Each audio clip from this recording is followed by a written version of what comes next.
Asambleísta Francisco Ulloa.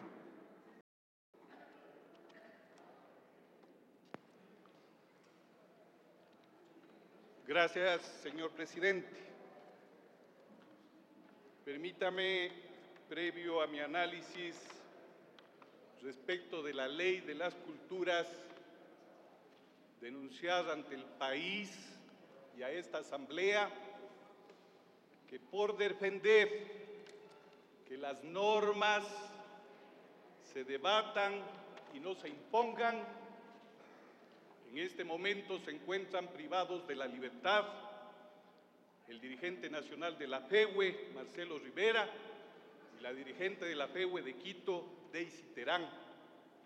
Esta es una arbitrariedad más que demuestra precisamente que se quiere entrometer en lo que significa el funcionamiento de la Universidad Ecuatoriana. Señor presidente, el informe de mayoría de 107 artículos respecto de la Ley Orgánica de las Culturas resultó sorpresivo que exista, ya que el día que vencía el plazo, el señor presidente de la Comisión Ocasional de Cultura, ante la ausencia de consensos o de una mayoría, clausuró la sesión. Eso obligó a que tuviera que presentar un informe de minoría. Más allá de este asunto de orden legal, ya que se me informó que la grabación en la cual se clausuró la sesión se borró o no se grabó. Desearía dejar expresa constancia que la decisión de formar estas comisiones ocasionales no han aportado significativamente a solucionar las debilidades organizativas de la Asamblea, ya que la falta de quórum y las impuntualidades hizo que se desperdicie tiempo valioso para efectuar un análisis más profundo y que termine resultando el tiempo, una camisa de fuerza para entregar un proyecto para primer debate con muchas inconsistencias que deben superarse en el segundo debate. Me alegro que el presidente Morillo reconozca que este fruto aún está tierno y que para el segundo debate es necesario darle el espacio suficiente para que madure y podamos contar con una ley que nos convierta en una potencia mundial en este ámbito, como fue el sueño de Benjamín Carrión. Dicho esto, quiero destacar dos avances importantes que la ley recoge y que es producto de consenso. Que por un lado sea una ley orgánica y además sea de culturas. Espero, eso sí, que el inefable abogado de Carondelet, Alices Mera, no influya para un retroceso en este aspecto.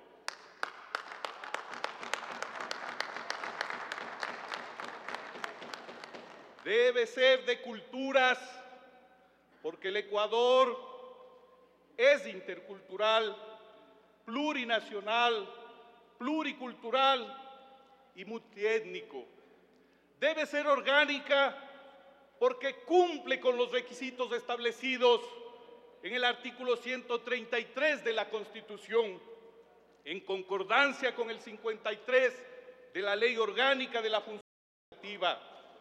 Esta decisión ayuda en mucho, compañeros asambleístas, a superar las causales de inconstitucionalidad de algunos artículos. Sin embargo, para tener una adecuada precisión, la definición del nombre de la ley, aún falta incorporar de los pueblos y nacionalidades del Ecuador, así como incluir las artes y el patrimonio. Por tanto, esta ley debería denominarse Ley Orgánica de las Culturas, Artes y Patrimonio de los Pueblos y Nacionalidades del Ecuador. Paso a continuación, en lo que me queda de los limitados 10 minutos para esta intervención, a efectuar algunas consideraciones generales.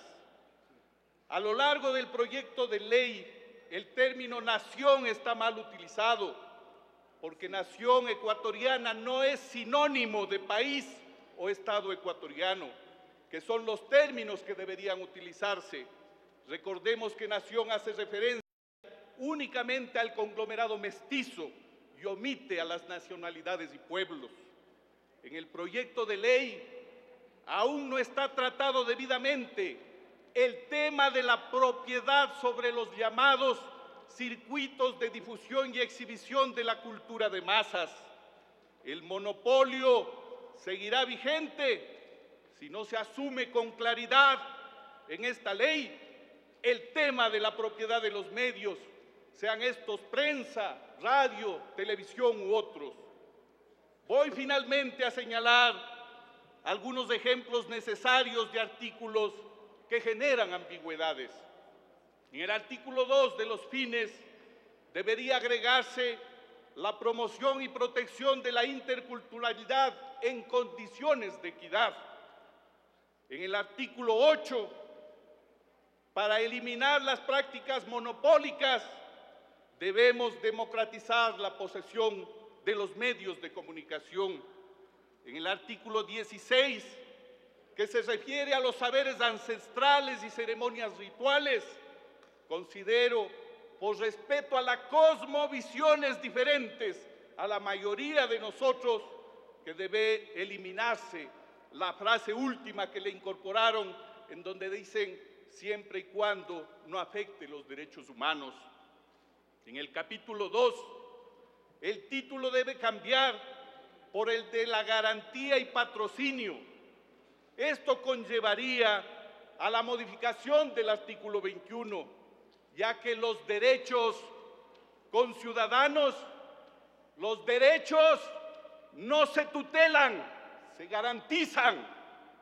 El artículo 23 se debe sustituir una vez más la palabra nación por Estado ecuatoriano.